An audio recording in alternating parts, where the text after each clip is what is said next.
this is Munson with Munson Music, and we're going to talk about how you could strum through a song called Long, Long, Long by the Beatles. And we're going to end up cabling this on the 3rd fret, but it starts out with this really, really cool lick where you can play open E and kind of do a hammer on the 3rd fret, and then open A and do a hammer on the 2nd fret, and then open D and do a hammer on the 2nd fret. So it's a little E minor pentatonic scale with hammer-ons. And then we go to 3rd fret on the low E string, open A, and then 2nd fret on the D string. So you got 0-3, 0-2, 0-2, 3, 0-2. Now the chord that would kind of back up that lick would be an E minor chord. When we play E minor, first finger goes to the A string on the 2nd fret, second finger goes to the D string on the 2nd fret. And if you strum all those together, that sounds like an E minor chord, and it sounds really, really sad. And I can back up that da da da da da da da. And then from there, we kind of start that lick over again with the 0-3, 0-2, 0-2.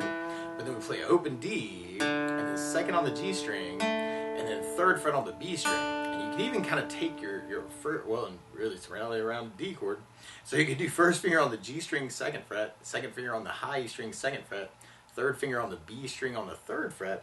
And if you strum the D string to the high E string, that sounds a D major. So you want to do kind of the D string, G string, and then the B and the E strings of that chord. So you got that 0-3, 0-2, 0-2, 0-2, 3, and then we go to an A major chord. When we play A major, first finger goes to the D on the 2nd fret, second finger goes to the G on the 2nd fret, and 3rd finger goes to the B string on the 3rd fret. And if you strum all those together, that sounds an A major chord, and it sounds really, really happy. At the end of that intro, it almost sounds like we do kind of a push on the A. Kind of 2 hits and then 3 deep hits. And then from there, then that kind of leads us into our chorus. So through that whole intro, you got the 0-3, 0-2, 0-2, 3, 0-2, 0-3, 0-2, 0-2, 0-2, 3, 2, A. And then from there, then that leads us into our chorus part. And our chorus starts on a G major, or at least what I'm calling the chorus. I think that's debatable with the song. But you could put 1st finger on the A string, 2nd fret, 2nd finger on the low E string on the 3rd fret, and 3rd finger on the high E string on the 3rd fret. And if you strum all those together, that sounds a G major chord and sounds really happy. Now another G you may want to think about is doing the 3rd finger on the B string 3rd, pinky on the high E string 3rd fret. And that could be kind of a cool way to play the G through the song too. And then from the G we go to kind of a D major chord, which you'll kind of hear in the bass where there's a low E string on the 2nd fret, which is an F sharp note. And if you put those 2 notes together, that's something called D/F sharp, or D major with an F sharp in the bass. Now another way to play that would be doing 1st finger on the low E string, 2nd fret, 2nd finger on the G string, 2nd fret, and 3rd finger on the high E string, 2nd fret, pinky on the B string on the 3rd fret. And if you strum all those together, that's another way to play your D/F sharp. Or you could use 1st finger on the low E string 2nd, 2nd finger on the G string 2nd, 3rd finger on the B string 3rd, and the pinky on the high E string 3rd. That makes that something called D/F sharp. So you may want to think about that so you can leave your 3 and your 4 in the same place for that change. And then from there we go to an E minor chord. But another E minor you might want to think about would actually be leaving that 3rd finger on the B string 3rd, pinky on the high E string 3rd. That sounds like E minor 7. It sounds really, really cool. So you may want to think about that too. So through that chorus we got the G, D/F sharp, E minor, D major, and then we go to G major, and then a D major, and then an A, and another A, and then we go to E minor,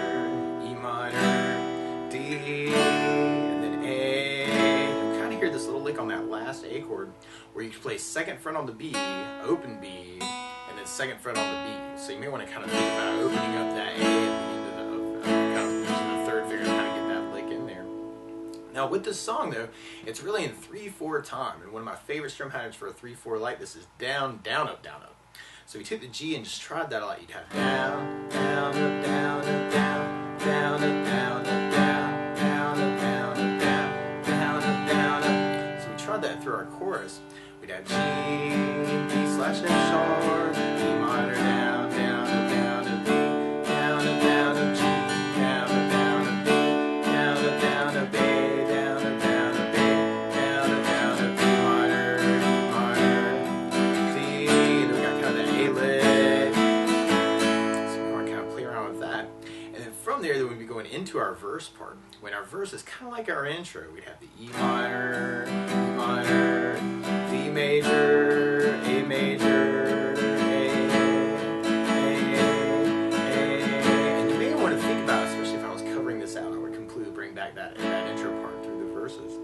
Now the weird part is to play along with the Beatles. Instead of starting on an E minor chord, they're actually starting on a G minor chord. So to play along with the recording, what you want to do is take a capo, and if you put the capo on 3rd fret, then now your E minor is really a G minor chord, your D is really an F, your G major is really a B flat major chord, and the A major chord is really a C major chord. But to take it from the very beginning, you could kind of kick it off with kind of those intro licks, and that could be a very cool thing to kind of work through the tune. I love this song, man. It's a great song. And then from there, then we'd be going into our chorus part. So we could try that with our down, down, up, down, up. And we'd have G, down, up, D slash F sharp, E minor, D major, down, down, up, G, D, A, E minor, D, A. I'm gonna work downs on that to get that lick out. And then from there, then we'd be going into our verse part. So we'd have our E minor, E major, A major, I'll work some stops on that too, depending on how you're feeling it. And then from there, we'd go back into our chorus part. Now, one other thing I'd think about adding to the song, though, is bass notes. And a lot of times on that first down, the down, down, up, down, you can throw in a bass note for the chord. So on the G, you have the low E for your bass. On the D slash F sharp, you'd have the low E string for the bass. On the E minor, you'd have the low E string for the bass. On the D chord, you'd have the D for your bass. And then on the A chords, we'd have the A string for the bass. So kind of working bass, down, up, bass, down, up. So we try that next chorus with a bass, down, up, down, up. We'd have G with low E bass, D slash F sharp with low E bass, E minor with low E bass, D with a D bass, G with low E bass, D with a D bass, A with an A bass, A with an A bass, E minor with low E bass, E minor with low E bass, D with a D bass, A with an A bass. And then from there, then we'd be going back into our verse. So we tried that through our verse. We'd have E minor, D with a D bass, A with an A bass, A with an A bass.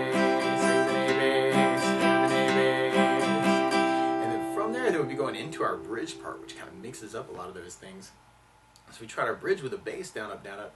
We'd have G with low E bass, D with a D bass, A with an A bass, E minor with low E bass, E minor with low E bass, E minor, G, D, A, E minor with low E bass, G, and then we got our A, and then kind of another push on the A.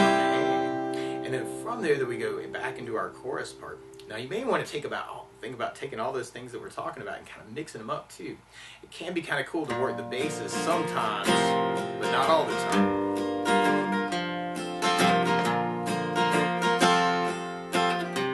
Or mixing it up with downs instead can be kind of a cool thing too.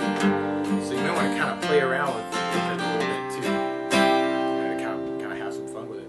And then from there, they would be going into kind of our last verse where we kind of repeat our E minor, D, A, a whole bunch at the very, very end. And you'll hear this really cool bass line where you play a low open E, and then second on the D, and then open D, and then open A, and then second on the A, and then 4th fret on the A. So you're kind of thinking E, D, A, B, C sharp. And you could even kind of take that idea kind of try and work those for your basses, and it's a little weird on the A, I guess. But let's see. You might want to do kind of a down kind of idea to kind of get that. D with the D bass, A, E minor. D with the D bass, A with an A bass, E minor. This might be kind of food for thought, or you might want to do that sometimes, but not all the time. Could depend on how you're feeling, right? So I want to kind of play around with that a little bit too. And then we kind of have a big A. And then we go into strange, cool Beatles stuff.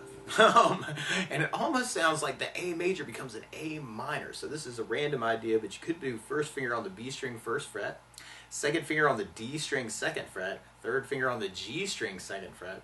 And if you strum all those together, that sounds an A minor chord, and it sounds really, really sad.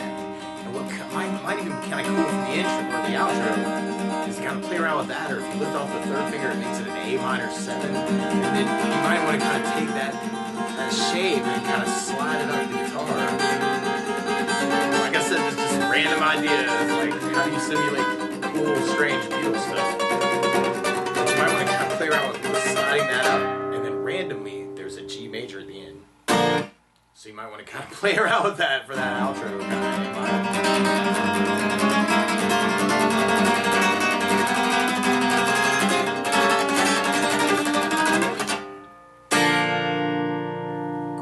I think I'd really want to hear that A major, make it a pick or B third or something. I don't know. I'm really happy. But that's the basics of how you can strum through Long, Long, Long by the Beatles. So good luck.